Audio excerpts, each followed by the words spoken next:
Content warning. The Adventures in HellwQrld podcast talks in depth about QAnon, which means we have to talk about all kinds of child abuse and violence against people. Listener discretion advised. Hello, everybody. I am Mike Rains, a.k.a. Poker and Politics, and welcome to another episode of Adventures in HellwQrld. This week, I am joined, as always, by Haley, a.k.a. Arizona Right Watch. Hello, everybody. Welcome again to hell. I'm in hell. Hi. Hey, that's where Arizona is. I'm also joined by the mysterious L. Assalamu alaikum, my beautiful babies. How's everybody doing today? Peace be upon you. Yes. Thank you. That was really nice of you. I appreciate that very much, mostly because I just enjoy how our view of religions is such that when you actually have proper Muslim traditions, people get look at you all cross-eyed and weird, and it's no, that's what you say when you speak of the Prophet Muhammad. You say peace be upon him. It's just a nice way to be nice to people. Just be chill. I remember in the year, it was either 1999 or 2000, because this is when I was in my freshman year of high school. One of our social studies teachers insisted on starting every class with that greeting. Which was fine, and I had no problem learning it, and I'm glad that I know it. But a short year later, that I'm assuming she probably stopped that. Yeah. One short year later, that probably became a little awkward. A little dicey. Absolutely. A little dicey. Which is funny. I haven't thought about that in a long time, but I was just oh yeah, I do remember saying that way back. Back in the day. That's not one of those phrases that I learned recently to say on the podcast or whatever. It's just something that's been with me since I was 13. Yeah.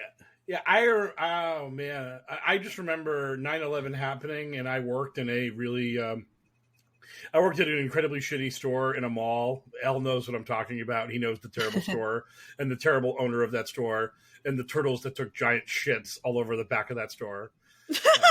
And it wasn't a pet store. It was not a pet store. Those turtles were not supposed to be there. And the giant-sized Rock'em Sock'em robots. You guys just had rogue turtles? That was your pest infestation? I've never seen that on a health code violation. No, the owner just owned turtles and let them roam the store, and it was not great. But yeah. They're stinky. That's a bad pet to have roam around. It was wild. More saga of Mike Rains' backstory and employment history will forthcoming.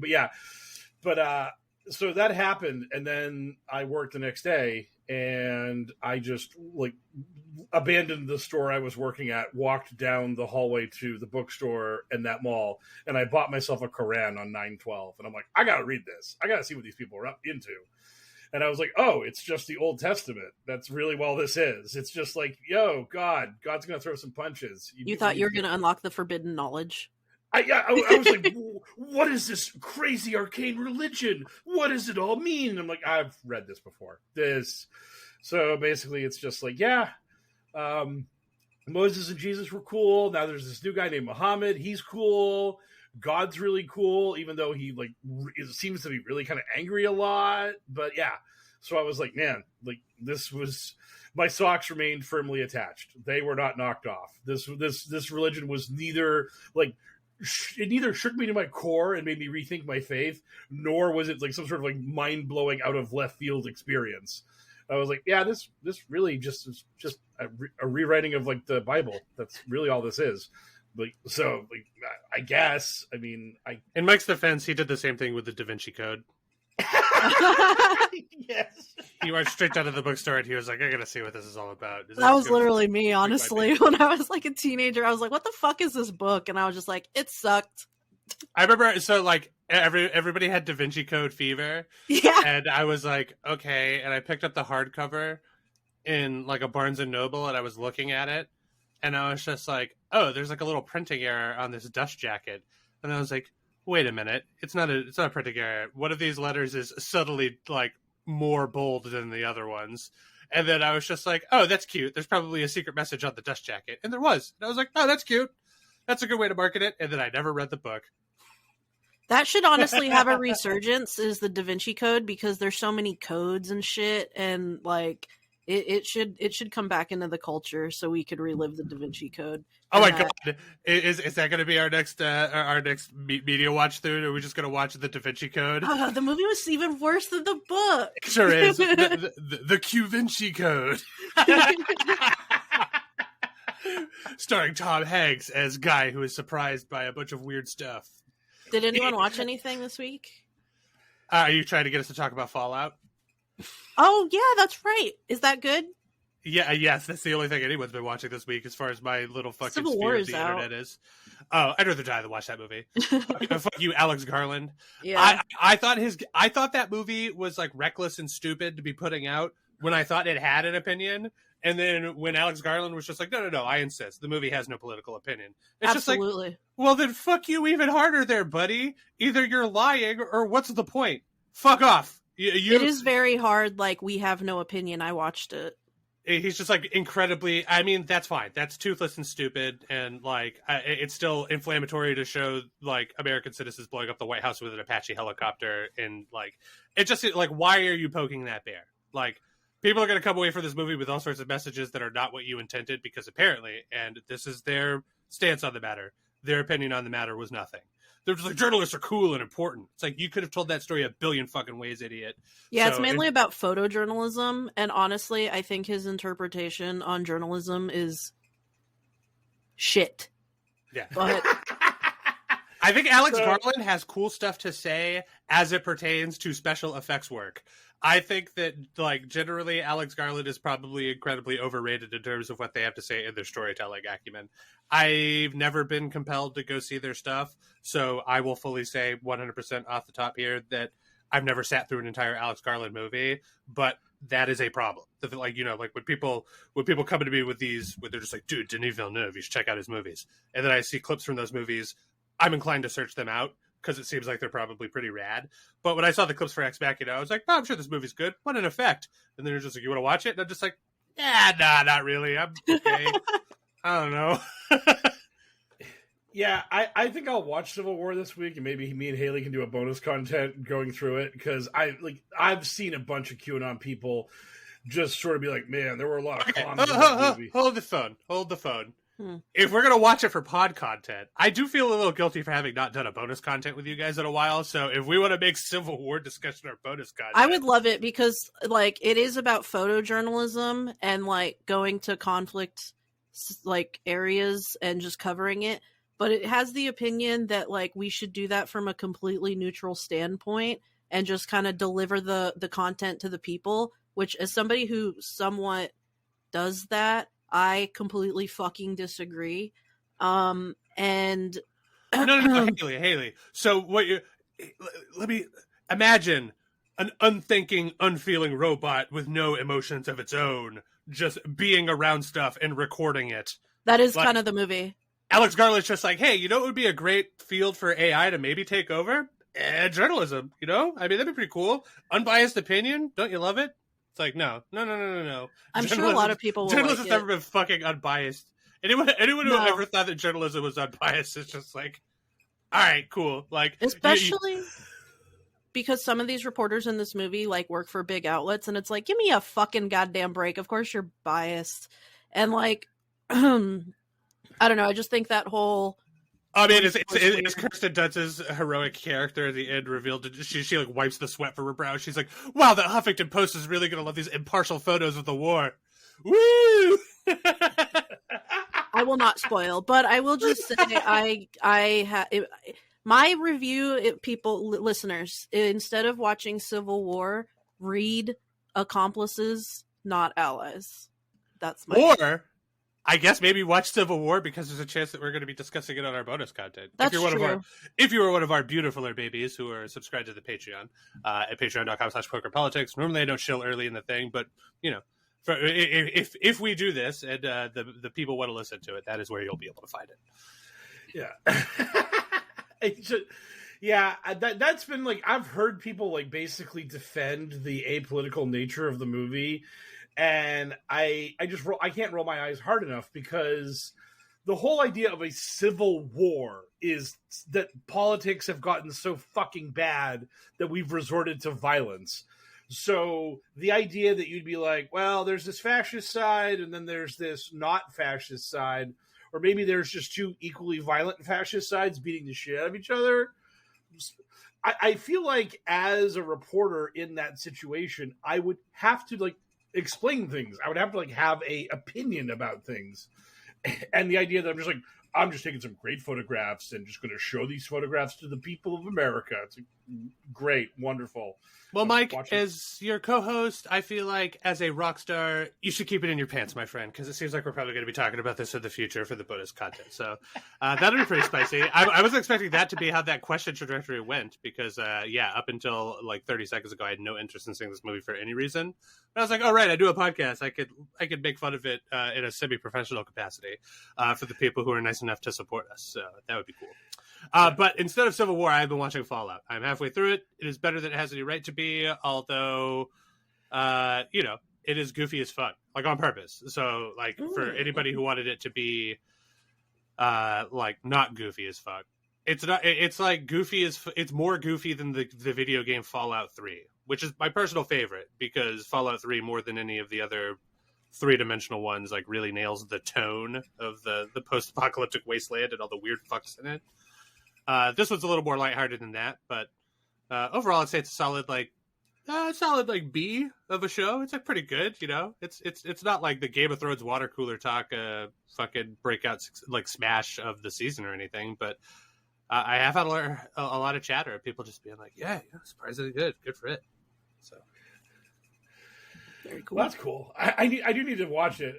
Because I do enjoy Fallout, and again, we like Walton Goggins. Apparently, we were calling him Walter Goggins on the show, and someone called me out on that. I'm like, oh, I had no idea. Oh, I didn't know either.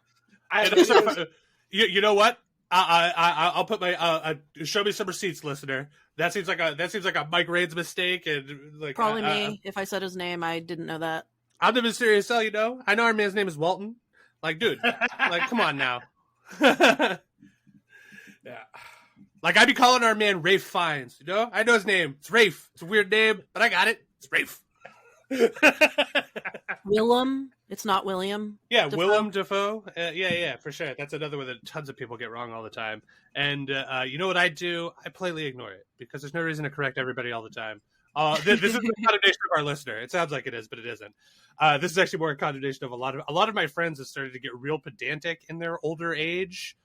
Like a lot of people have started doing the opposite of improv, and will start leading a lot of their fucking sentences with a no. Like I'll say a thing, and they'll just be like if there's any part of it that's incorrect, they'll just jump in there with a no but, like an unironic no but. Let me actually correct you right now, and I'm just like Two online. Tell me. I'm just like, dude, way to fucking grind this conversation to a halt real quick. All right, cool. Let's be pedantic about sentence structure for a little while. You got me. So I'm just like, yeah, not super keen on that stuff. You know, sometimes just let it go. Pick your battles, my friends. I guess if you're like a younger sort, if you've still got time in the hourglass, you can be more aggressive in your battling. But you know, I'm a 40-something almost, so it's about time for me to start picking my battles. You know what? It is William Dafoe. It's fine. William Dafoe. Love that guy. I know who you're talking about. I don't need to correct you. It's William Dafoe. That's fine. Exactly. All right, I feel like that's enough vamping. Let's get into our Amuse-a-Bouche. It's time for a light sampling of insanity. Get ready for the Amuse-Bouche. I feel like just in case the post-processing on our podcast doesn't catch it, I will apologize. If the listener could hear whatever that rattling is, I can hear whatever that rattling is, and it's going to drive me suddenly fucking mad over the course of the show, like the Telltale Heart. So get ready. In like 60 minutes from now, I'm going to be furious. That's not true. I don't know what it is, but oh no, Haley got up. Was it your air conditioner? If it was your air conditioner, you put that shit back on right now. You live in No, Arizona, it is. I think it is. I'm sorry. It's loud. I could lie and say that it's still there, but it is not. That is taken. Yeah, so it's mine. It's fine. I'll just sweat for 2 hours. Well, you know, no, you know what? It's fine. You can turn it back on if you'd like to, and I'll just ignore it because it's essential. Or the listeners can fill us in and tell us if they heard it to begin with. Anyway, already derailed the fucking Amuse-Bouche segment. Crazy. We are professionals. No time at all. I was worried it was me because sometimes my table setup rattles if there's work happening. Anyway, you know what? I'm a smoosh. Topic number 1, Wokehammer. I don't even know what this is. What the fuck is a Wokehammer? So Video Warhammer, game, right? no, Warhammer 40K, the tabletop game. They released a army. They released like basically what would be considered like the Praetorian Guard of the Emperor, like the Emperor's personal servers, personal army. They decided to release a set of them that are women. And this was totally unacceptable to a lot of people because they're murderously angry incels who can't have lady figurines in their manly man game. And so the Adept Custodes faction has women in it. And this, oh man, there have been some thought pieces. I saw our boy Sargon of Akkad got in on this action. Oh shit, we're back on Gamergate era. Yeah. Oh, They're yeah. trying so hard. Oh, this is all about ethics in miniature model tabletop games. Oh, it is all about that. Yeah, and so the pissing and moaning about Games Workshop having gone woke, about their highly expensive tabletop game that's a mockery of fascism, and no one seems to fucking understand that. It's just, oh man. So yeah, it is. Did anybody even bother to ask the opinion of the 3 women that play Warhammer? That's great. That's a great question. Can we get those ladies on the horn and just be like, did you guys need this? I mean, or want this? Is this good for you? Like that sample size is so small, you should be able to get some opinion, like a fucking feedback on that immediately. Like, hey, is this what do you like this? Is this good? Yeah, I mean, I don't know. Now that I know what this is about, I did hear about this, and it's just so hard to care about. Like, I've never seen a woman play Warhammer. I know that they do somewhere out there because obviously it's just a hobby like any other. But like, I've been to hundreds of gaming stores and I've seen hundreds of games of Warhammer, and there's never been a single woman within 100 yards. Probably because of the smell, but also because of the toxic atmosphere. And I don't think that like putting a woman in your lore is going to change the problems that the Warhammer community has with having women involved. But, you know, good for them. Representation is great. Anybody who would be weirdly pissed off about this fake 9-foot-tall super soldier in a mech suit having a different set of genitals or whatever is very stupid. Because who gives a shit? Because it's all fake. Yeah. It's all make them up. In your head canon, just they get hit with a rocket, and that's the end of them. That's cool. Good for them. They in the head canon. It's a bummer. They died in the rocket strike. But what if I don't want girls in my universe? Then that should, I mean, I guess in theory be fine, but just keep it to yourself. I don't know. Again, like inside your mind, like it can be whatever you want it to be, you know? No girls sign like a 5-year-old. Yes. It's spelled grills. Yeah, you would think there would be. You would think they would want Warhammer to just have like tons and tons of women in it because of escapism. They would want their fucking fictional tabletop game to be the opposite of their real life. Which is to say, the Warhammer players. That is a good point. No bitches, dude. Like those people. Sorry. When I grew up in high school or whatever, like it was a different era, and those people were 100% it. Like they were getting nothing from nobody. It was just like, unless you happen to be at one of the gaming stores where there was like a queen bee lady and you caught her attention, you and your shoulder length brown hair and your rock and or metal band t-shirt were getting no action from anybody. But it's a different time now, so I shouldn't be casting those stones. But I will say, anecdotally, in my time period, those people were a certain way. And I know so much about them because I was right next to them, being a dumb card game player. And, you know, having all the traits of a dumb card game player, like carrying myself away and probably not smelling great or whatever when I was like a 14-year-old, like goober idiot. So it cuts both ways. But I will say, there's no reason for anybody to be afraid of wokeness coming to Warhammer. It's never really going to come to that, guys. Like, don't worry, guys. Some part of it will still always just be for you. And also, you can always just go play in your friend's fucking barn or whatever and just not invite women. It's fine. Oh man. And Elle unlocked a horrible memory of mine from back in the day when I was playing the Magic the Gatherings. I was playing this guy who was like he was actually psychotic. Like this guy was obsessed with his DCI ranking. He really wanted to make the Pro Tour and all this kind of stuff. And I beat him in this match. And like as like the tide turned, as I was winning, like you could just see the rage building in him as he was watching it all slip away. And when I finally beat him, like he basically gets up, like says he's going to write up the person running he basically is claiming that the time limit was expired, he should have won, and that they extended the game illegally, and he's going to like report the people who ran this tournament to the DCI. He's going to call his lawyer. Like it was like that kind of mentality. This guy was like so bent out of shape, and like it was so intense being around him and just seeing him like freaking out that like, when I walked away from the table, I like walked over to my friends and like I like fell to my knees, and then one of my friends looked at me and said, "You just won a fucking card game, buddy. Get off your fucking knees." And it was just like the best reaction ever. Like I was like, fucking over dramatic much, bro? And I was like, yeah, you're right. You got me on this one. I accept it. I accept that. Yeah, dude, you just gotta have people to keep you in check. Anyway, this is a dumb thing for people to be complaining about. You would imagine that, like, you know, Games Workshop, the company that owns Warhammer, is probably doing this to try to, you know, be more inclusive in the hopes that more people will get into the sandbox. So, like, fucking woe be onto the people that are complaining if this ends up working at all, because then you're going to start to see, like, oh my god, like, gay characters in Warhammer. What? Oh, no, dude, the woke. It's so woke. It's going to be like, well, you know, I think it's just because Games Workshop is a company, and they want to make money, you know? And you know who has money? People. And you know who people are? A broad spectrum of fucking genders, sexual creeds, religious orientations, all sorts of shit, you know, fucking craziness. Ugh. Yeah, it's very silly. And what El just said there, I mean, Warhammer, like the mythos of Warhammer, like they're the quote unquote chaos gods, and one of the chaos gods is like Slanesh, which is just all like hedonism and debauchery and all that kind of stuff. So like literally every sexual perversion exists under Slanesh. So it's nope. Like, No. A lot of them are, but you're wrong. Like, first of all, it's all straight stuff, and second of all, your gender is tied to the set of genitals you have. That's just fact. There's just no escaping that. It's just the way it is. So anybody who tells you otherwise, they are worshiping a different, even more chaotic god than Slanesh. Slanesh is like, oof, that's a little too much for me. Ew. Who are we? Conservatives inviting Rob Schneider to come to a stand-up routine for us?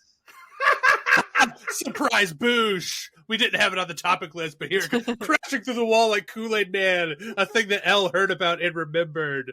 Boom.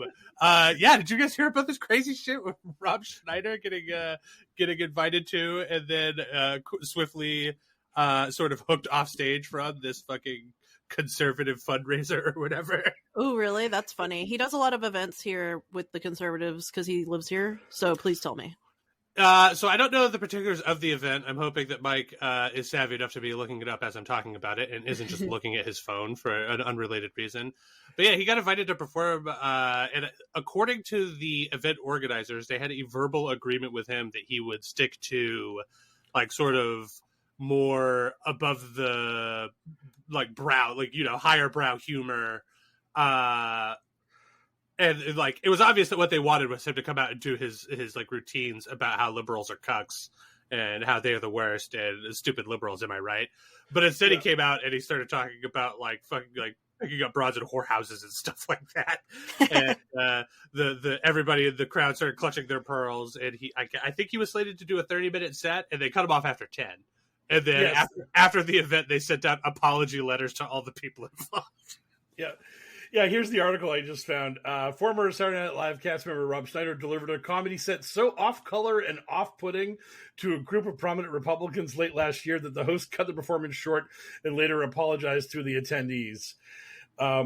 Senator Sidney Hyde Smith, our Mississippi, walked out during Schneider's performance, which occurred at the holiday gala hosted in the Waldorf Astoria by the Senate Working Group, a networking group for senior GOP Hill staffers, downtown alumni, and other corporate and individual members. Yep, what else? The show was supposed to last at least a half hour, but SWG executive producer James Kinney stopped it within 10 minutes after the comedian made raunchy and inappropriate jokes.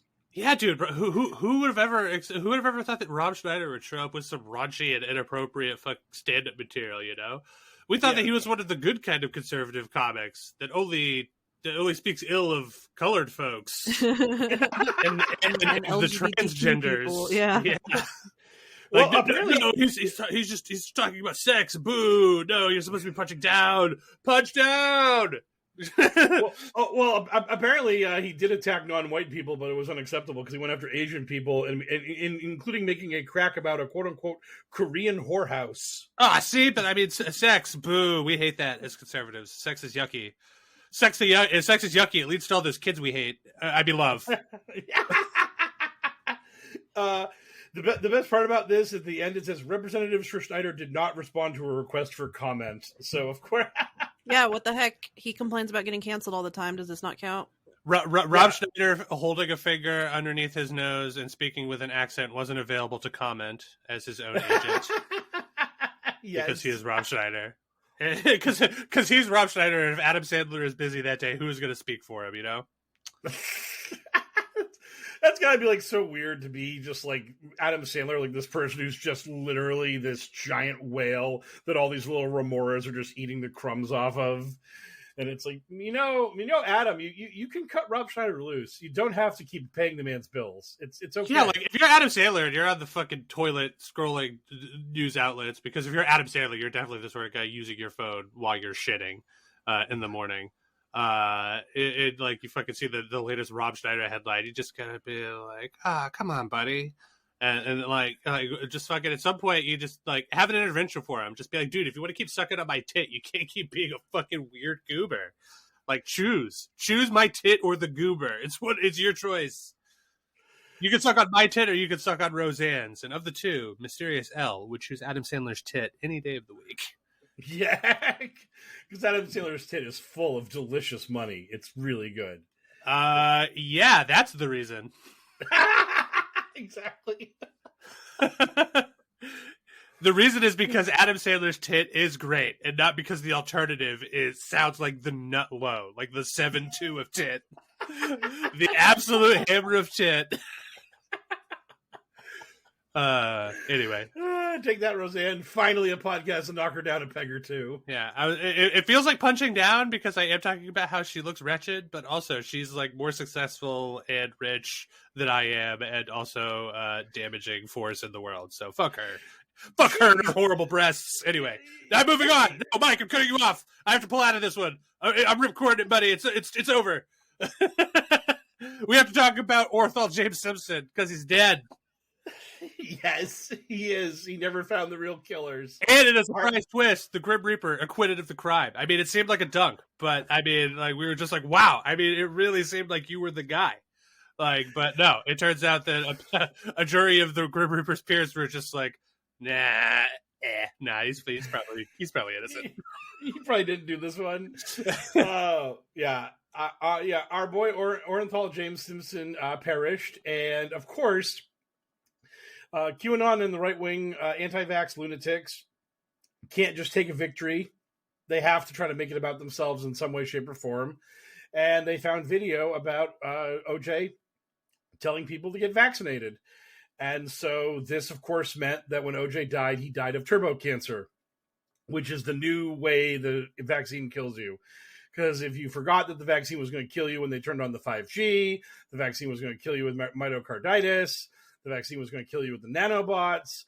We've now moved. The vaccine was going to destroy your immune system and give you VAIDS, which was the new form snake of AIDS. venom. The snake venom, and it turns your blood black and it hardens it. That was Stu Peters' movie. That one was real though. My blood is hard as fuck. Yeah. I was about to make a horrible joke and I swallowed it, so you guys can keep going. And so now we've moved from all of those other ways the vaccine kills you to what's being called turbo cancers, which is cancer to the extreme.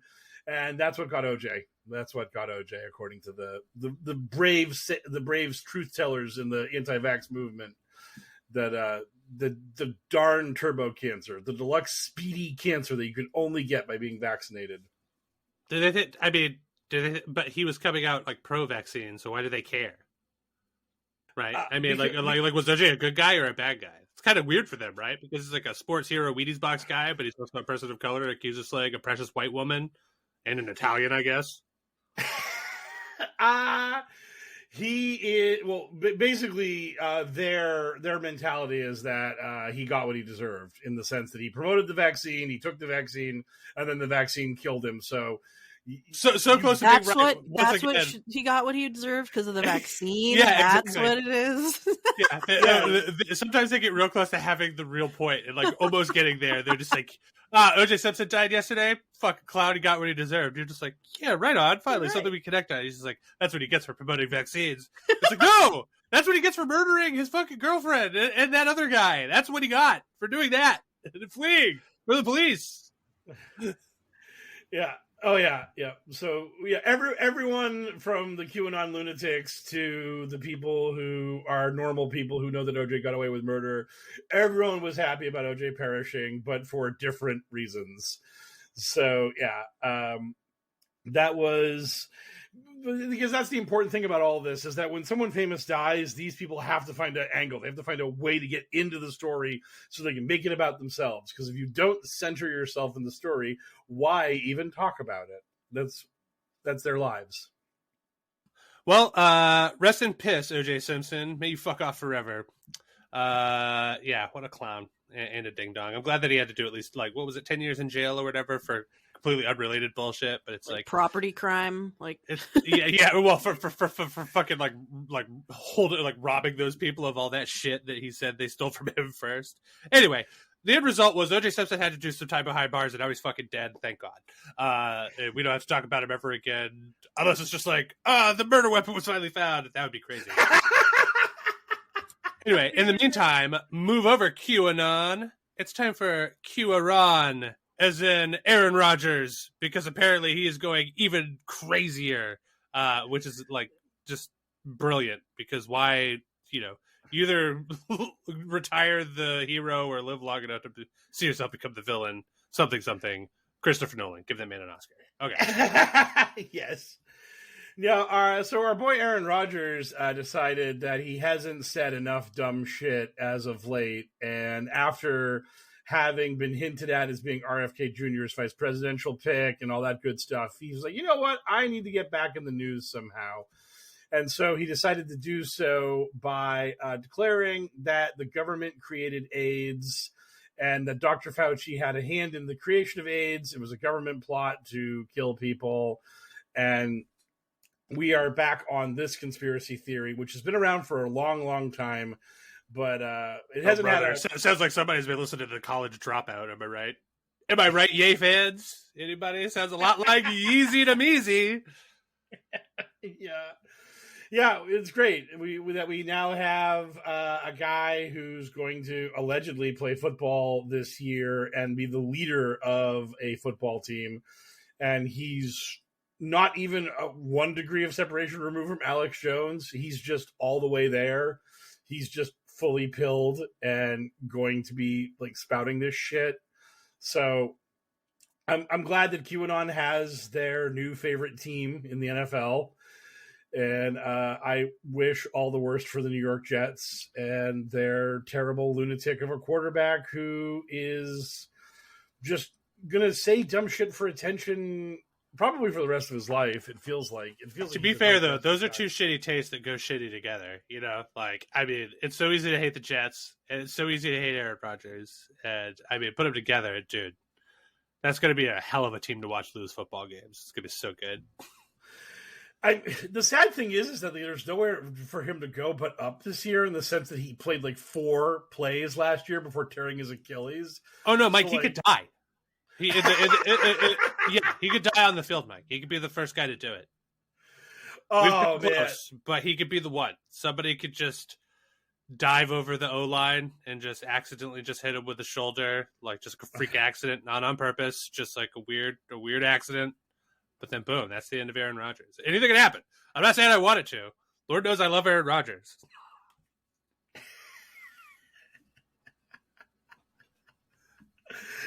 Oh man, I yeah. love, Mike and I have been joking for years because we've watched several football games together, of course, because we've been friends for a long time. And we're always joking, like, anytime there's like a hit that's it, anywhere above intensity 4, it's just like, oh god, he's dead. Oh, they killed him. We're always talking about people getting killed in football games. What a couple of savage knuckleheads we are. Yeah. I love it when someone's helmet comes off. I always just yell, "Oh my god, they beheaded him!" Oh, it's just his helmet. Like that zinger never fails to get people to roll their eyes at me in angry indifference at the fact that I won't stop making that stupid joke whenever I'm watching football. You can tell when it is a real hit because usually most people's reaction is "Oh!" Yeah. Like it starts with like an excited like, "Oh, what a tackle!" But then you realize exactly what's going on. It's just like, "Oh god, no." Anyway, Aaron Rodgers is a piece of shit. So, like, I don't know what's his move here. Is it like why? Is there any reason outside of maybe his just brain starting to fail him that he's decided to take this pivot so late in his career?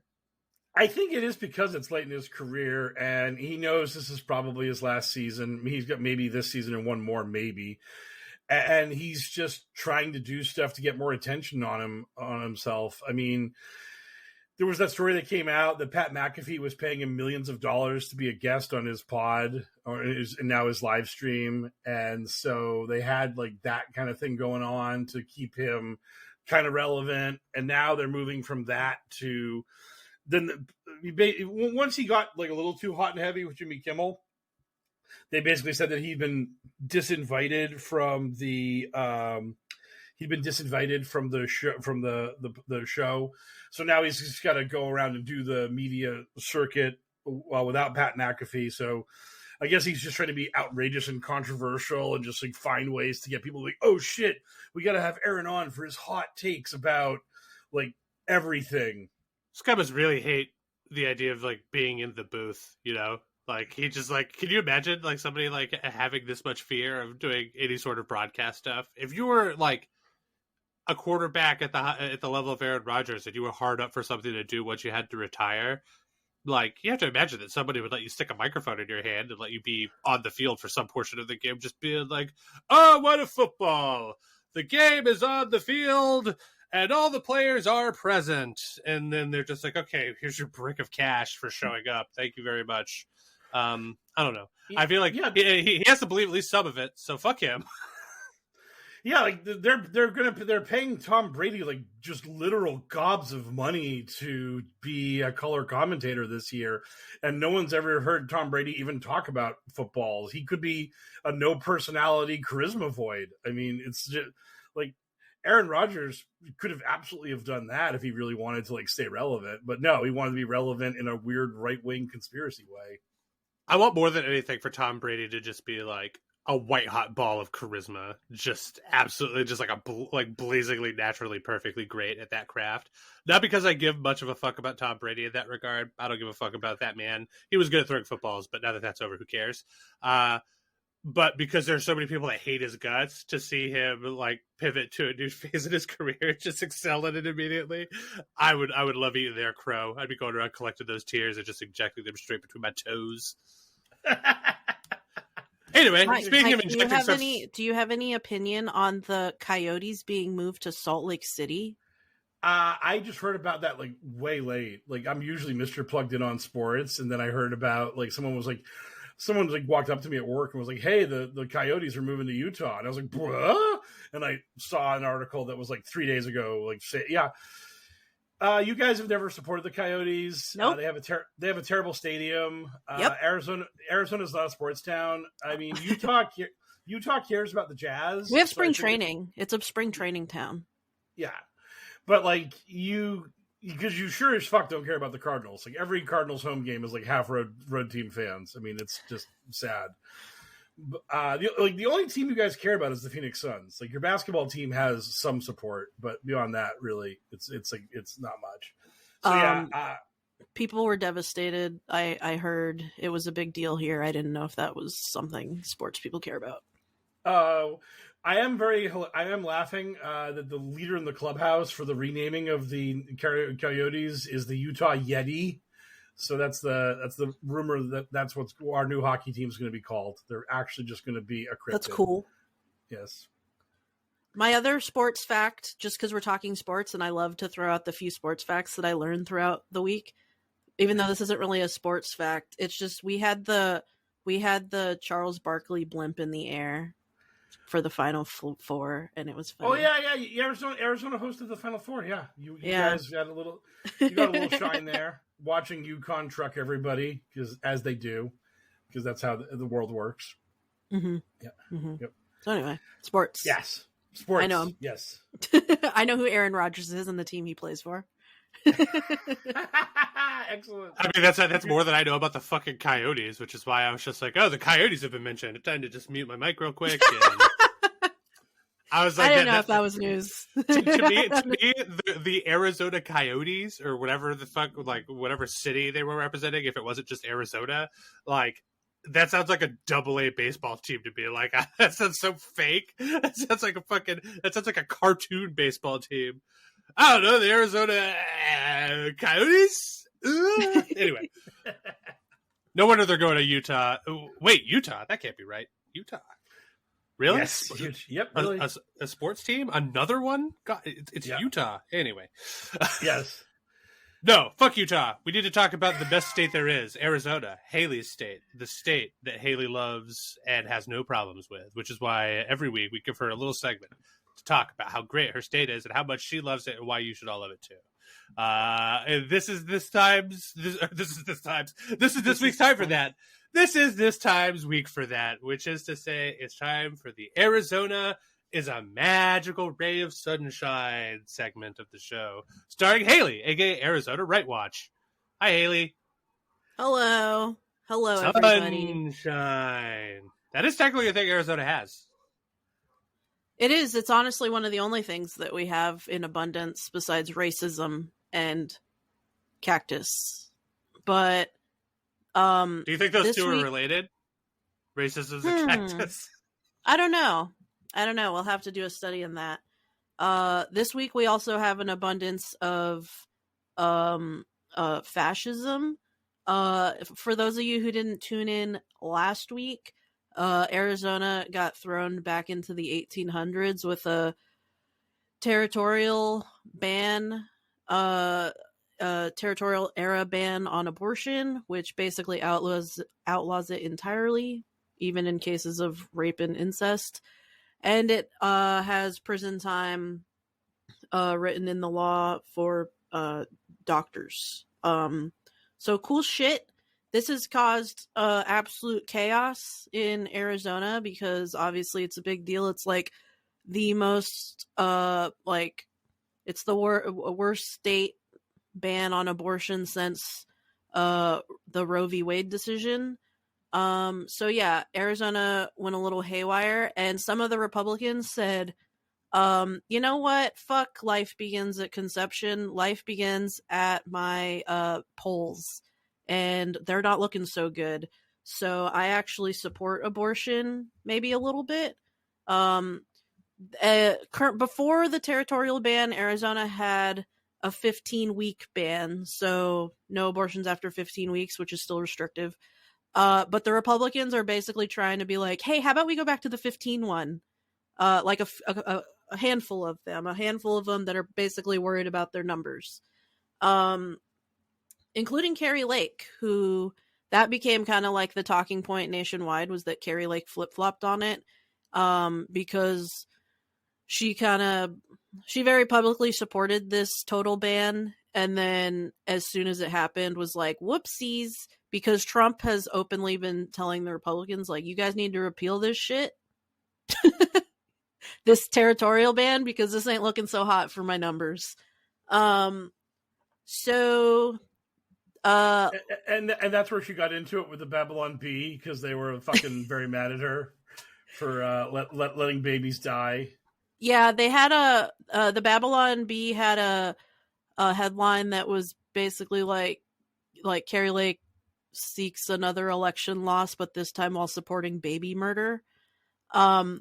And Carrie Lake War Room, which is their like spokesperson account, was like, this isn't even valid satire, and got all pissed at it. And then the Jeremy Boring stepped in and was like started mocking the Carrie Lake War Room account, and then a bunch of like other like right wingers kind of were dogging on Carrie. She's been trying to save face all week by posting like photos of her when she like gave, you know, like her holding her baby, like when she back 20 years ago when she had it, and was like, I just want every person to experience motherhood, and I think abortions should be rare, safe, and legal. That's kind of like her new line. She also publicly came out and supported IVF, which kind of caused a little stir within the community that she's been like, you know, baiting for 4 years or whatever now. But yeah, so it was kind of that situation. And the Republicans, the next day after the territorial ban was put, like the decision happened, they had the opportunity to repeal it. There was the House and the Senate met at the Arizona Capitol, and they had the opportunity to repeal it, and none of the Republicans who so what happened was a Republican representative named Matt Gress like introduced the measure to repeal the ban. He brought it forward. Then immediately another lawmaker introduced a motion to dismiss for the day, and all the Republicans who basically said that they wanted to repeal the territorial ban instead shut down the debate and voted to just like dismiss and left. Matt Gress, who originally introduced like the motion to repeal the territorial ban, initially said like, oh, I voted not to dismiss. I wanted to vote on the territorial ban. He was lying. He was caught on camera like voting to dismiss. So they were like, we're going to vote again. We're going to take down the territorial ban. And then they were immediately like, actually, let's go home. Today they're meeting again. And yeah, they will be possibly voting on the territorial ban. I got a text from a friend this morning as soon as he got there and said, lawmaker Barbara Parker just brought a suitcase full of fake fetuses in. So it's going to be a really normal day at the Capitol. And if none of this is successful, if the lawmakers do not get rid of the territorial ban before November, the Arizona GOP basically has a plan. They have a couple plans to interfere with the there's currently Arizona for abortion access. They're trying to put that they're trying to codify the right to abortion in the Arizona Constitution, and like it's very popular here. It's going to be on the ballot if there's no issues, because so many people are signing that. A lot of people are behind this measure. It's gonna yeah.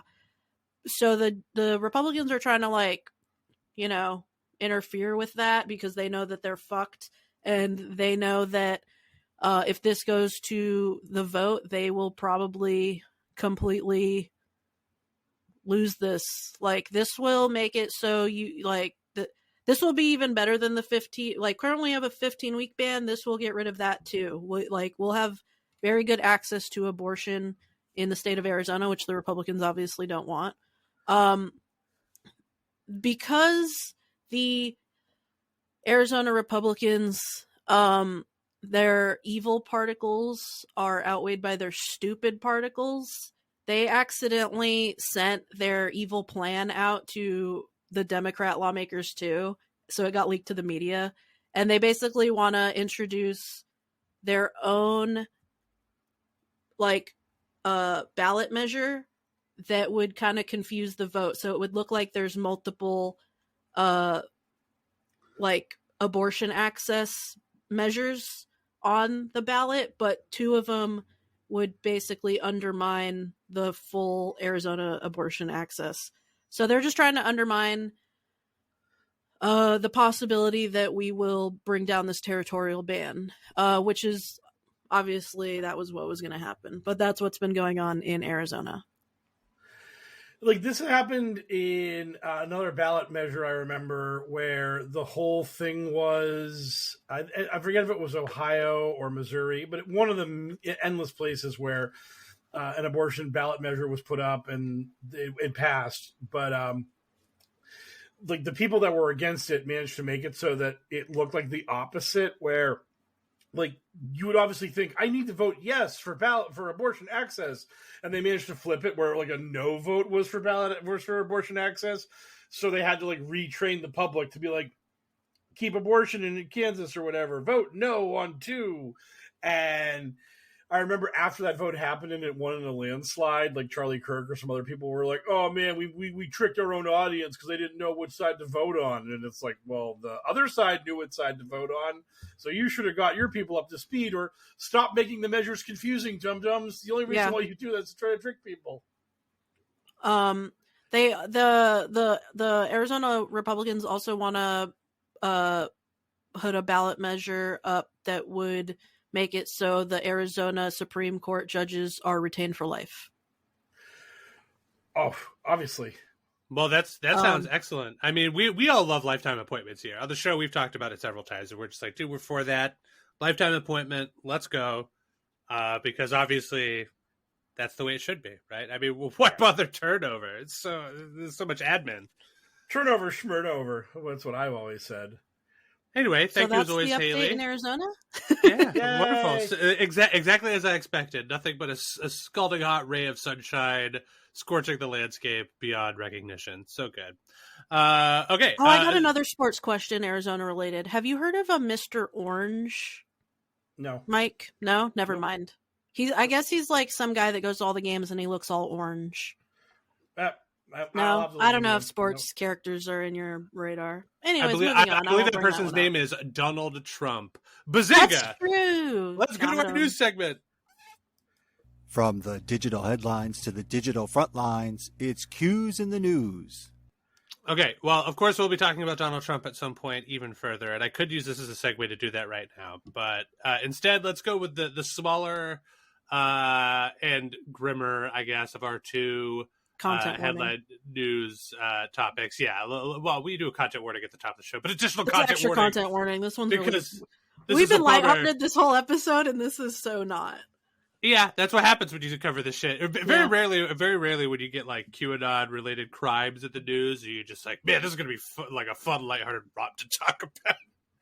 Yeah. Anyway, I'll turn it over to Mike for this the bummer fiesta that hopefully we've primed you for. Get ready for bummers. It's a bummer. Yeah. So there was a astrology influencer named Danielle Johnson who went by the online handle AYOKE, like AYOKE, I believe was how it was written. And she got into these conspiracy theories surrounding the eclipse as being this massive event that was going to like transform the world and do all kinds of crazy stuff. And one of the last things she retweeted was a message from a QAnon account that was like, do not look at the eclipse. Big things are happening. Like, this is it. And so on the day of the eclipse, she killed her partner and then went on the highway and threw her 2 children out of her car. And then she crashed her car into a tree and killed herself. So this was literally a family annihilator situation. One of the children lived, which is... One of the children lived, yes. Yeah. Yeah. So, I mean, this is the grim reality of what these conspiracy theories do to people, that you get some people so worked up and freaked out about stuff that she actually did see the eclipse as a sign that the world was ending and just freaked out and decided, well, time to, like, I don't know, spare my family the pain of the rapture or the tribulations or whatever she thought was going to happen here, and went on this like annihilation spree, which it's just really depressing and crummy that this is the kind of thing that results from a harmless natural phenomenon. It's just like, oh man.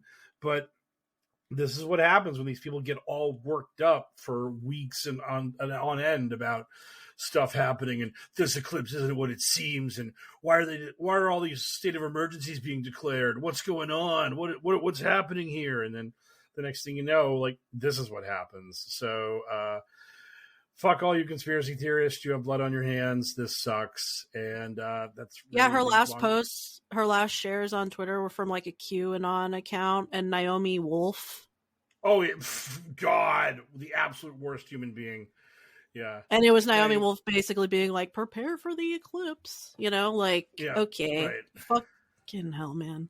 Yeah. Did the QAnon community like respond to this in any way? Did they just like ignore this one, or were they like disavowing any of this shit?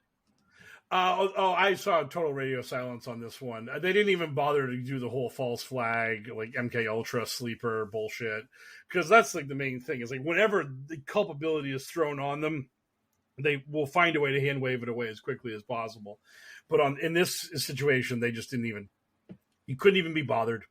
Couldn't even be bothered to be upset about it, because it's just so grim that there was no winning for them. So they're just like, nope, didn't happen. We don't know what you're talking about. La la la, plugging our ears, closing our eyes, all that good stuff. It's a little bit coincidental that this sort of thing starts to always flare up in the same community in response to any sort of big time external stimulus. Like, the sun is passing between the earth and the sun, or the moon's passing between the earth and the sun. Time to lose my mind. I like, it's never like a Democrat goes on a reading spree, or maybe it is. You just never hear about it because it's so boring. But I'm just saying, like, right. Correlation is not causation, etc. But humans are pattern recognizers. My brain is wired to do it. Yeah. Oh yeah, exactly. Yeah. And also, you got to try to keep it light and fluffy because this shit is horrible. Anyway, thankfully, our boost segment ran a little bit long, so I don't mind sort of ushering us past this horrible thing. Like, it was like something we had to talk about, we're obligated to do, but instead we can move into the more fertile ground for conversation and Kraken wise to Donald Trump being a sleepy idiot this week as he starts his hush money trial. So before we get talking about this, did you see that poll that came out that like fucking AP was reporting on or whatever that distressingly shows that only like 1/3 of Americans think that what Donald Trump did was illegal? That should not be a question. That is illegal. If that happened, it is illegal. It's fine. I mean, again, who knows what this poll, how they actually did it, all that kind of stuff. But what I did enjoy was I saw like a bunch of QAnon people being like, "This poll proves it's a witch hunt. Will they continue this farce of a trial now?" And it's like, yeah, because they have evidence and witnesses and facts.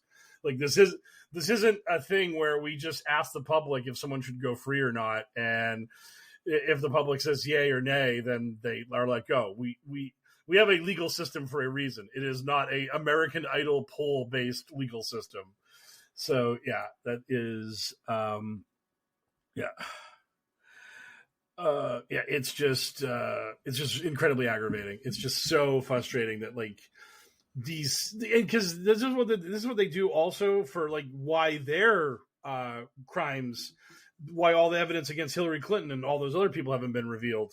Because the public wouldn't understand it. They'd all like freak out and cry and start being sad. Yeah. Well, on top of that, it turns out that he's been having allegedly a little bit of difficulty staying awake during his own jury selection for his big time trial, which has been pretty funny because you've got multiple news outlets like in there with reporters reporting on stuff, and some people are just like. My favorite part about the reporting has been whether or not the reporter is willing to go on record saying that they thought he was asleep. Yeah, Maggie Haberman from the New York Times has stated that he fell asleep on day one, and then more reporters indicated that he also fell asleep on day two. And another thing of reporters indicated was that Trump said something to a juror as they were like heading into the jury box. And the judge like immediately like fucking got on his legal team to be like, yo, fucking rein that shit in. Your client doesn't talk to the fucking jury. Like, get right on that shit. And so we had all of that. We had the Sleepy Dawn stuff. We had the Trump says things stuff.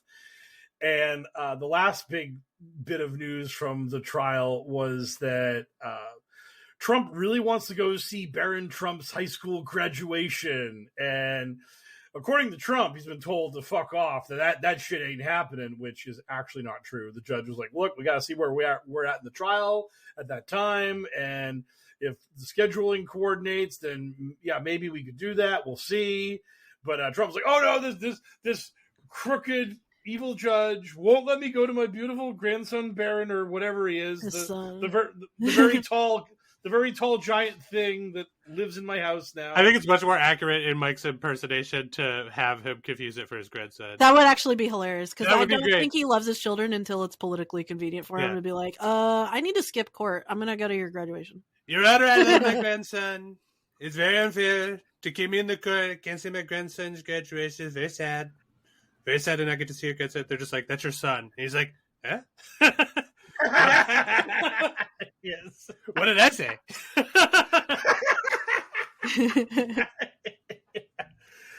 Yeah. I meant grand space son. He's my grandson.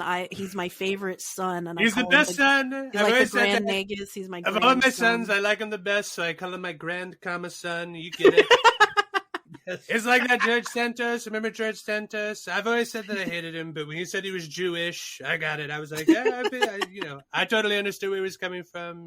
He's Jewish. You get it. Just like my son is a grandson.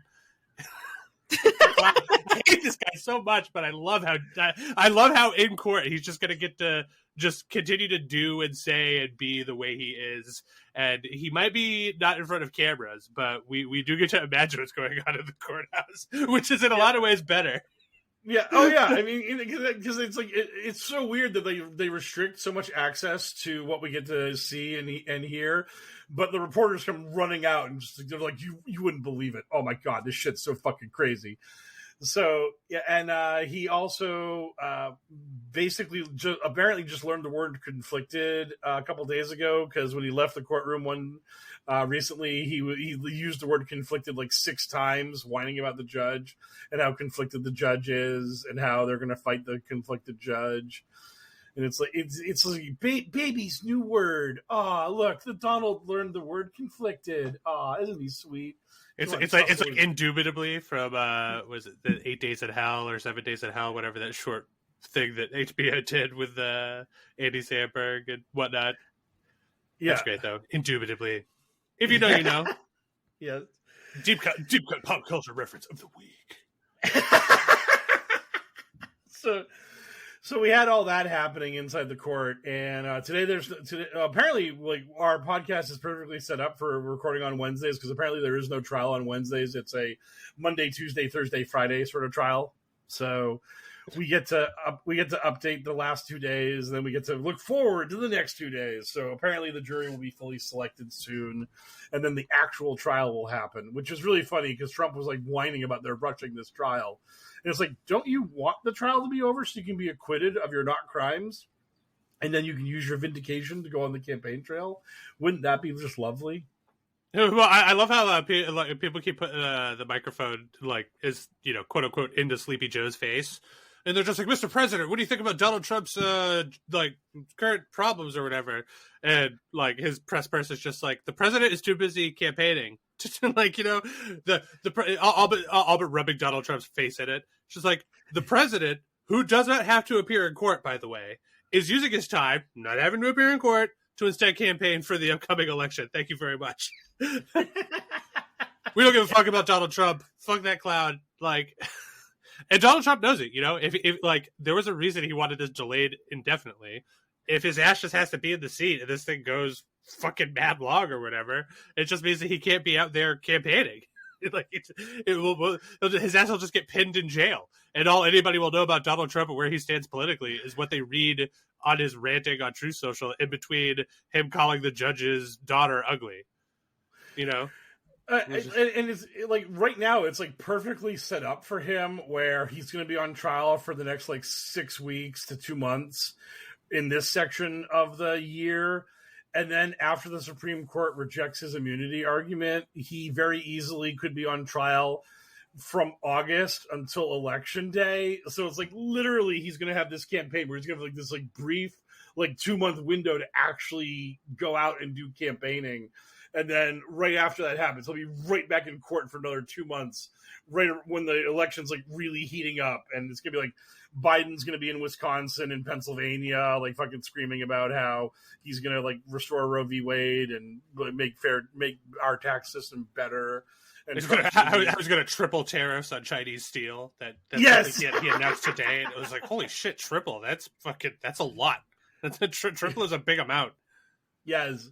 Fuck you, China, and your goddamn steel. We're putting the boots to you. Just breaking news on my end.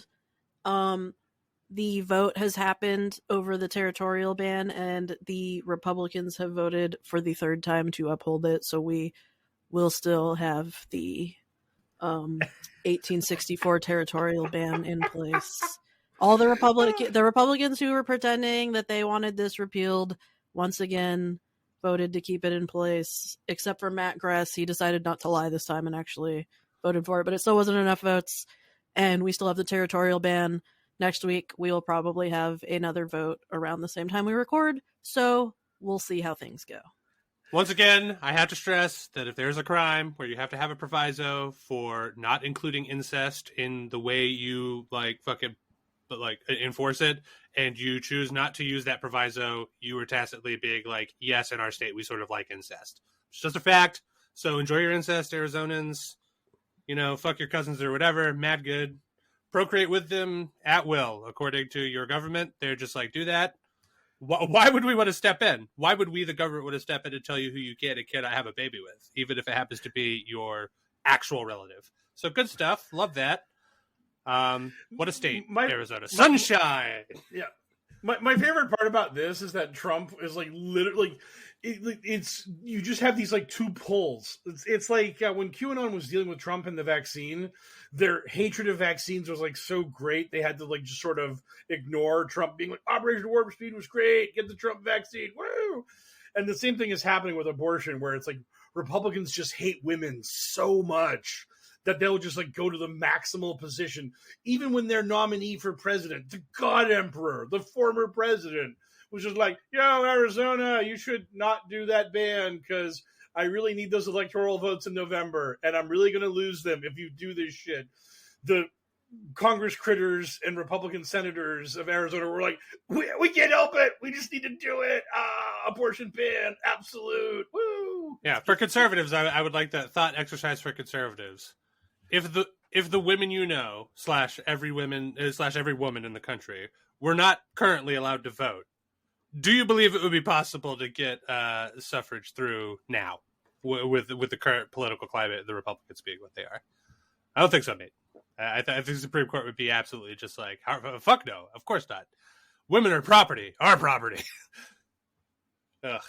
Well, I'm sorry to hear that, Haley. Unfortunately, your state continues to drop the ball, despite the fact that they are known for their abundant sunshine and cactuses. Yep. Support abortion funds in Arizona, listeners. Thank you. Yeah, dude. Support abortion in general. Agreed. I mean, choice in general. Yes. But more importantly, abortion. Yeah, support it. It's fine. It's okay to support it. You don't have to feel bad about supporting abortion. It's actually just healthcare, and it's a normal thing that a lot of people have over time. Right. So it's fine. So on top of all the fun with Trump in court, we also got Donald Trump on the stump because he did get to do a little bit of campaigning before he went to court. And while he was out there whipping up the votes in Pennsylvania, he decided to let the good people of Pennsylvania know about the Battle of Gettysburg, which I have seen this made fun of so many times this week already that it did not occur to me that we would be talking about it. But yes, this is fucking incredible. This is a man who is doing a book report and has not read the book. So yeah, he was. And also, like, you can tell it's such a funny sound clip because, like, you can see he's definitely just thinking out loud. Like, you can tell this isn't like a senior moment where his eyes glaze over and he's just babbling words. This is just like a regular dumb moment where he got caught in the middle. When he says beautiful, when he says the fight was beautiful, it's like, oh, this devastating, horrible battle, beautiful battle, but horrible, beautiful, but horrible, terrible battle. Like, you can tell, like, for when his brain reached for beautiful, and then he said it, and then immediately it was just like, no, it wasn't beautiful, no.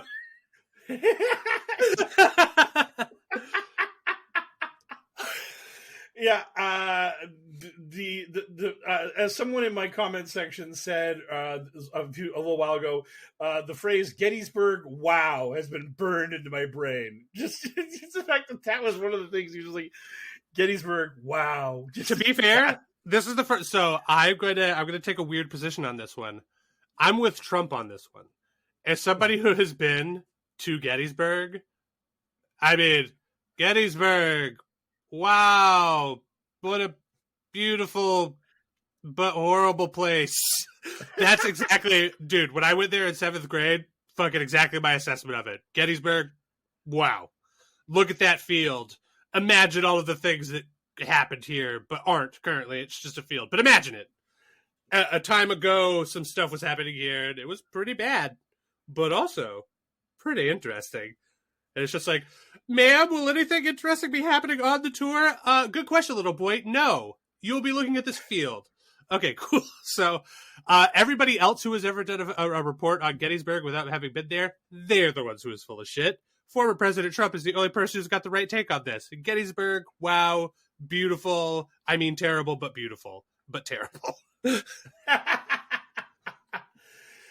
My favorite part of his dissertation on Gettysburg was when he turned Robert E. Lee into an Irishman. I really enjoyed when suddenly Robert E. Lee became Bobby O'Lee, and he was telling his troops, "Me laddies, don't be fighting uphill. You fight uphill, it'll be a disaster." My favorite part when he was just like, Robert E. Lee, who fell out of favor. You guys ever notice that? So weird. Anyway, yeah, what a guy. It's just like, yeah, he just fell out of favor, this guy. Like, could have been for any number of reasons, you know? Like, yeah. Why doesn't anybody talk about how great this guy is anymore? This guy seems pretty sweet to me. I don't know. What bad thing did Robert Lee do? Like, you know? You mean Robert E. Lee? I mean, I don't know. I could be talking about any Robert Lee, you know? Oh, I mean, it's like, man, are we just canceling everybody now? Freaking woke America not being totally in favor of the guy who led armies in the furtherance of rebellion that was being done to further slavery. I mean, which again, God. I mean, like, it just, you know, like, is Donald Trump just an idiot? Or is Donald Trump like, I mean, it just seems like he's genuinely kind of in favor of secession. Like, it just sort of seems like his position, if you really drill down to it and you got him to just say his honest position on it, he'd probably just be like, I don't know, I feel like if you don't like a place, you should be able to leave. Like he's probably just got some dumb child level understanding of why he thinks that Texas and California should be able to become the United Western States. Ooh, A24, got it. Apache, helicopter in the White House. Alex Garland, so cool. Sorry. But yeah, I mean, like the January 6th thing, he thinks is like totally copacetic. Fucking, you know, he's out here wondering why Robert E. Lee isn't in fucking fashion, like isn't fashionable anymore. Like, why is anybody talking about how awesome he was? Yeah, dude, because he was fucking leading the bad guys. You know, like we talk about Hitler a lot, but you're not supposed to be like, he was awesome. Like, we talk about him a lot because he's the world's perpetual bad guy. Like, he's the baddest guy that we've currently got in the West anyway. And it's just like, whenever you think about something bad, you think about him. It's not like fucking, like, whenever anybody's talking about Robert E. Lee these days, they're talking about how he was a piece of shit. And that's the way it should be. Yeah. It's just, oh my God. Yeah. So, Gettysburg, wow, great, awesome, amazing, terrible, beautiful battle involving Irishmen. I do enjoy that he made a vague comment about how Lee lost his great general, and I think he was talking about like Stonewall Jackson, and that happened a long time before Gettysburg. Jackson had been dead for like I think half a year by that point. So yeah, no, you can expect fucking Trump to remember all the stuff his aide hurriedly told him, like the Cliff Note version of Gettysburg right before getting out there. Yeah, I gotta imagine there's always somebody next to Donald Trump with like an iPad just full of like facts and stuff he should be saying, and just like things that are going to be up on the teleprompter for him to say, and he's just like, "I got it, kid." It just like gives him like a noogie and this goes out there. I hit him with the razzle dazzle. Okay. Speaking of razzle and dazzle, let's get into our razzling dazzling listener mailbag. Our listeners got questions, we got answers. It's time for Q&A. I'm going to start with a question for co-host Haley. Is your room like swelteringly hot? Do you need to turn your AC back on? I still feel bad. No, I'm fine. I'm A-okay. Dude, I'm panged with hell of guilt. Anyway. No, I'm okay. Eric the D-State Operative asks, an unlikely situation, but hear me out. The former guy goes to jail, and QAnon is so shocked that they all denounce him and realize that everything they believe is a lie. What would you guys talk about in HellwQrld after that? Well, first things first. He's not Voldemort. You can use his name with us. It's fine. Like, I get it. If you're like Twitter, if you're on Twitter or something and you're doing it for like algo reasons, that's cool. But like with us in our mailbag, you can just use his name. I mean, we're not scared of him. Yeah, he's not a scary boy. What I would say is I think my big statement would be about the fact that you use the phrase everything they believed in, because Trump being jailed and exposed as weak and ineffective at defeating the deep state wouldn't actually crumble the QAnon mythos, because the QAnon mythos is built upon the Illuminati, which is built upon like the Satanic Panic, which was built upon like what was it, McCarthy and the communists coming in through America and ending at the Protocols of Zion. So like also Day of the Rope. Oh yeah, all that kind of vengeance fantasy. It's a fascistic fantasy where they want to kill most of us, right? And but the general idea is that the bad guys run everything. And like QAnon just added in a protagonist to fight the bad guys and to get us to the Day of the Rope, where they do defeat us and they do overcome everything. So, like, and I've seen this from a lot of QAnon promoters. They're like, "You better hope we're right about Trump, because if we're not, you're all in a real big pickle. Because it's going to be so bad when those bad people do their bad things to you." And it's like, no, not really, because the bad people, as much as Trump is not a hero, the deep state is not villains. Like, the world just sucks because that's the state of our world, and it's all the fault of corporations and concentrated wealth and capitalism and all that kind of good stuff. And you don't want to deal with that. You just want to think that Tom Hanks eats babies. That's how you want to handle the world. So, speaking of Tom Hanks eating babies, if Trump gets fucking put in the fucking birdcage or whatever, and we're free to talk about something else, my plan has always been to hijack the reins of the podcast and talk about anything else, because QAnon's boring as fuck. Yeah, we're gonna be a pop culture podcast now. Come on, or we're gonna do HellwQrld After Dark, but regular HellwQrld is gonna get scorched beyond recognition by the radiant sunshine of Arizona, and therefore After Dark is the only HellwQrld. I'm here for that. I think this was more of a question of like, if you could do another podcast, what would it be? If your brain wasn't racked with QAnon and had to do it, what would it be? I mean, I do agree with your analysis. I think that QAnon would be more hardened in their belief if Trump actually went to prison. Yeah. So, what would your podcast be, Haley? We're just gonna rewatch The Simpsons and see how it holds up from season 1 to season 8. So you're only going to rewatch the good Simpsons, so you can look back and just like, damn, and just have a good time. That's some good Simpsons. I mean, that's fine. The Simpsons and Vine podcast. Yeah, because honestly, it's like, let's do something different. Let's do something happy. It's the After Dark is good. Anything but this. I mean, honestly, like if if I knew something was going to stick for as long as this had, back when Mike had proposed it, I would have tried to jockey to just sort of become like more of a general conspiracy show that like frequently returns to the topic of QAnon to touch base with that. But you know, having sort of like expanded, because I know that Mike just loves conspiracy theory everything. Like I could talk to him about JFK or 9/11, like QAnon, flat Earth, fucking all this crazy stuff. But you know, it turns out that like QAnon is where his expertise laid or whatever. So in hindsight, I would have tried to massage this into a more general conspiracy show. But in a world where it's literally just from the jump, what would you like to talk about the most randomly? I mean, general pop culture is just so boring. I have been kind of itching to just do a anime podcast for normal people.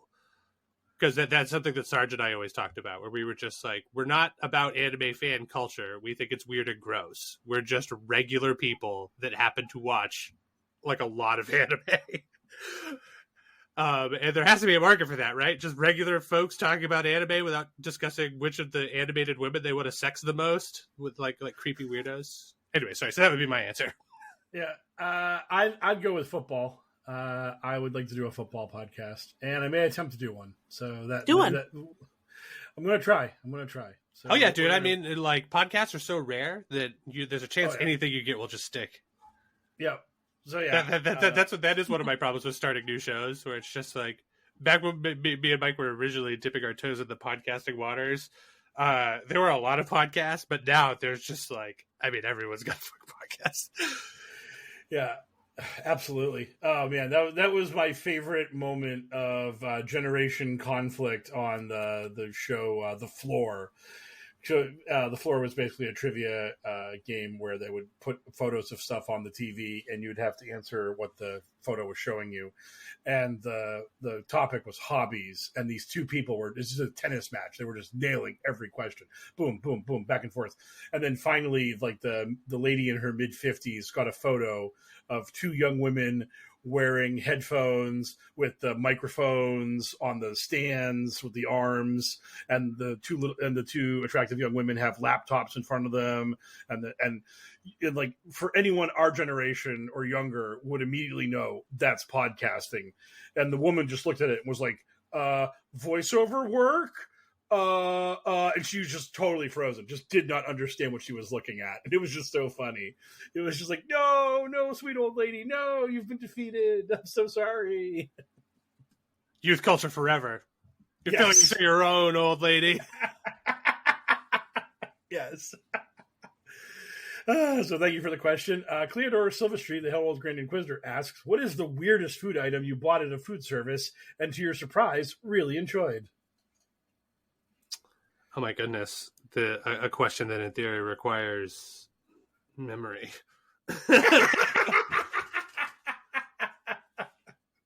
I'm trying to rack my brain. So I'm not going to lie. I think that the first thing that my brain went to, I believe I have already talked about on the podcast, maybe several times. It's the pumpkin risotto I had from that place, Crazy Burger in Rhode Island. Mostly because we went to this burger shack and I was looking at the menu to decide what burger I wanted. And for the first fucking time in my entire life, my body saw the weird vegan option, pumpkin risotto, no burger about it. It was just like, you should get that. And I was like, all right. And it was the best risotto I've ever had. So, yeah, I mean, pumpkin risotto is not a weird thing in general, but in the context of my experience at that restaurant, which is one of those places that's like, oh, like the Discovery Channel came here because we're one of like the nation's best burgers and etc. I went there and I was just like, you know what? No, thank you on the burger. I would like your vegan pumpkin risotto, please, and thank you. Yeah. Haley, do you have any crazy foods that you've enjoyed? Not so much me, but one time when I was a kid, my dad ordered Rocky Mountain oysters. They have oysters in the Rocky Mountains. Yeah. It was at Rawhide, which is this kind of just cowboy themed little, I guess, just theme park kind of thing that we have here. And yeah, so he ordered that. Those are bull testicles for listeners who aren't aware. I took a bite. It was fine. Yeah, honestly, marginally, if not just like completely a push with the disgustingness of regular oysters, you know? It's just like, ew, are these testicles? No, it's just gray slime in a shell that tastes like Have the you ever ocean. had oysters? Have you ever had them? Yes, my friend finally convinced me to try them just about 3 or 4 years ago. They taste strongly of the ocean. The texture is very bad, so the point is you just suck them down your gullet as quickly as possible and let it sort of like coat your tongue with flavor on the way down. Ew. And, yeah, because it's just like the consistency is just like slimy grossness. Like a booger? And yeah, pretty much. Ugh, why do people eat that? Because at some point... Oh, it makes you horny, right? Allegedly. I mean, I didn't get too horny, thankfully, because it was me and my married couple friend. That would have been a weird way to kick that night off. He was just like, how'd you like it? And I was like, it was okay. And he was like, you want another one? And I was like, no, thank you. I am good. I've had the experience, and you and your wife may have a lovely time with those oysters. Yeah, I'm drawing a complete blank on this because I am the weakest little baby when it comes to food and stuff like that. Yeah, Mike is like, one time I got chicken fingers at a Chinese restaurant. It's like, that's me. That's me going way outside my comfort zone. Let me tell you, holy smokes. Yeah, and I mean, I even if I did come up with something, it couldn't possibly defeat the slime oyster or the Rocky Mountain oysters. I am completely outmatched, and I will just put up the white flag, much like Robert E. Lee did after he got his ass kicked. So yeah, I will just accept defeat on this question. Meebad asks, the new Tennessee law, why are chemtrails a thing? I figure the best way to spread the quote-unquote evil chemicals would be out of a car or truck exhaust. This is a law that was in Tennessee about banning chemtrails, which is great. Next, you can outlaw Bigfoot and the Loch Ness Monster. Just continue. No, Mike. No. You're not giving them enough credit. I will say that of all the conspiracy theories, chemtrails is one of the least stupid. Not that it isn't incredibly stupid, because obviously it is. But for a lot of this conspiracy theory stuff, your enemy is something that you can just never see. Like chemtrails, like at the very least, there's a thing that you can like at least show a person to just be like, what does it mean? And like point up. And, you know, obviously you could just be like, well, it's like vapor. It happens when you're moving like, you know, quickly through, you know, whatever. Try to explain the scientific process behind it, which I don't specifically know. But I always just assumed it was vapor, like water vapor. But at least on the spectrum of shit that conspiracy theorists are afraid of, chemtrails are a thing that you can point to and be like, what is it? And then someone will explain what it is and you will ignore them. Because you will just be like, or it's a chemical spray. You're like, okay, fair enough. My favorite part about chemtrails is it's just, you do realize they're spraying it all over the major cities, which is where the evil Illuminati live. They're not spraying a lot of that shit over flyover country. Like, you're not getting sprayed as much as the people in Boston are if you're living in Nebraska and shit. So it's like yeah, but what about our crops, man? Oh, right. What about our rivers and lakes, bro? How do you explain that? Checkmate. So thank you for the question. Pancake Peasant asks, last episode L said he can sense vibrations, much like a Dune sandworm. Have the recent Dune movies made any waves at all in QAnon? Not really. Some of them have kind of like missed the point and think that Paul Atreides is like the super good guy. And obviously, of course they would. Of course they would fall for the bait that isn't even really bait right in front of them. You mean like Grimes? Yeah. Oh my God! Can we talk about Grimes for a second? I was just about to say, can we actually? Put a pin in that question because that listener, solid listener, we will get back to that question. I love talking about Dune, but more than talking about Dune, I love talking about how much I hate Grimes. Fuck Grimes. Grimes melting down at Coachella, easily the highlight of my week so far. It was really good. Funny. Unbelievably incredible. Like to have her complaining about having to do the simple process of being a performer of electronic music. I know, it's like I can't do my job. She's just like, the iPad, the iPad that plays my track is broken. So you expect me to just perform? Yes, fucking yes. That's what a fucking musician is. Why does anybody care what you have to say? Get the fuck off the stage. Which is so funny because Blur, on the other hand, like a real band, also just completely bombing at Coachella, which is really funny to me. Not because I give a fuck about Blur, but I'm just like, I love how there was a crowd there that was willing to get hype for Grimes as long as she could literally just do the bare minimum. Just, Grimes, we will fucking cheer our heads off for you as long as you literally could just perform your job. Just which press you failed play. at. Meanwhile, press play correctly, Grimes. Just do it. Meanwhile, Blur out there, like, by all accounts, doing a good show, but, like, could not get the crowd to give a fuck at all. Like, impossible. Like, I have expected fucking Damon or Damien, I can't remember which it is, to, like, just, like, take the mic at one point and just be like, you do know that I'm also the guy from the Gorillaz, right? Like, why aren't you cheering, like, at all? Like, come on, we're to do it. Like, do the thing. You know the song. It's so desperate. It's so funny. I loved this year's Coachella. It was great. Anyway, sorry. Dune. Boom. I told you we'd get back to it. Yes. Yeah, of course Q and I was going to watch Paul Atreides look directly at the camera and say, we are the bad guys. The stuff we are doing is bad. And be like, so humble. What a perfect Messiah. He's the most humble guy there is. Yeah, I mean, all they get out of any like story is basically like the revolution is a good thing, and we are fighting to beat the bad guys, and that is an awesome thing that we enjoy, and that's just where they are at. Like, Dune hasn't really permeated a lot. I have seen like a few QAnon. Like, the thing is like the Dune nerds inside of QAnon watched Dune just to enjoy Dune. Like, I saw a few people being like, I've been fed up with woke Hollywood for so long, but it was finally good to see a movie. And you could just tell those guys loved themselves some Dune, and they just wanted to see some Dune, and that was all there was to it. But like the people that were trying to look for the message, man, they just like saw like the message they wanted to see, and they just rolled with it. So yeah, Dune really hasn't made that much of an impact on QAnon because like the allegory is more Muslim based, which is icky and bad for them. So thank you for that question. And finally, Snorlax CPAP asks, what is the best comment you would make to get expelled from the Trump jury selection? Just that I'm an Antifa super soldier. This is a hypothetical quote, so this is in quotation marks, and it is hypothetical. It is not a threat. It is an answer to a question. But the question would be, I would like to see Donald Trump dead.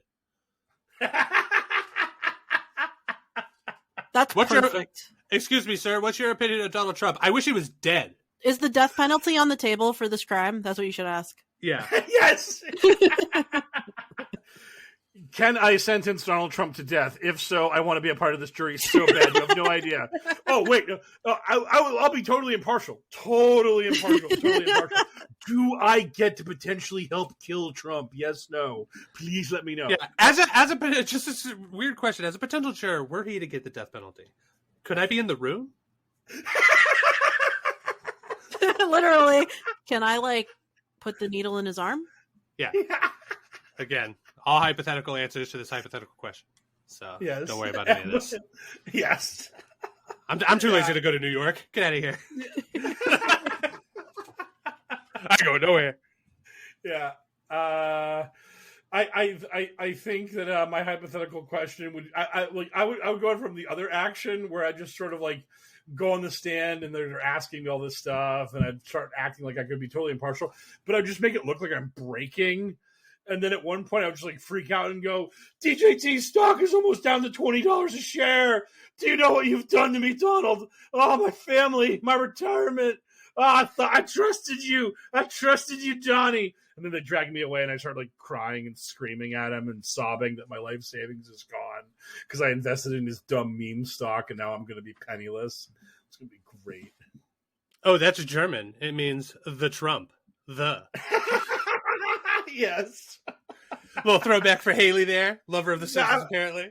Right. Yeah, I literally was just watching some Sideshow Bob episodes like last week. I'm showing somebody The Simpsons who's never really watched it before. And That's going to be an incredible journey up to a point. yeah, I'm also stopping at a certain point. No, well, honestly, I think that would be a fun experiment to just like keep going with them to watch what their reaction is to the slow decline of The Simpsons. Maybe that should be our podcast. We should only watch bad seasons of The Simpsons. That'll be our fail HellwQrld post to podcast. Well, of course, HellwQrld would only get the bad episodes of The Simpsons if we got it. Yeah, we just have to suffer. Yeah. It's just like, man, you guys want to watch The Simpsons and we got to turn it on and it's Family Guy? No! A24 presents. Anyway. we decided to be like shock jocks doing like dumb argument styled podcasts about cartoons. One of us has to defend Quagmire while the other two of us like explain that Quagmire is like actually a serial rapist and should actually be in jail for forever. No, wait. I'm not arguing that he's not that, Mike. I'm just saying that it's hilarious. Exactly. And then one of us goes giggity. That's kind of like our thing throughout the series. Yeah. We just say,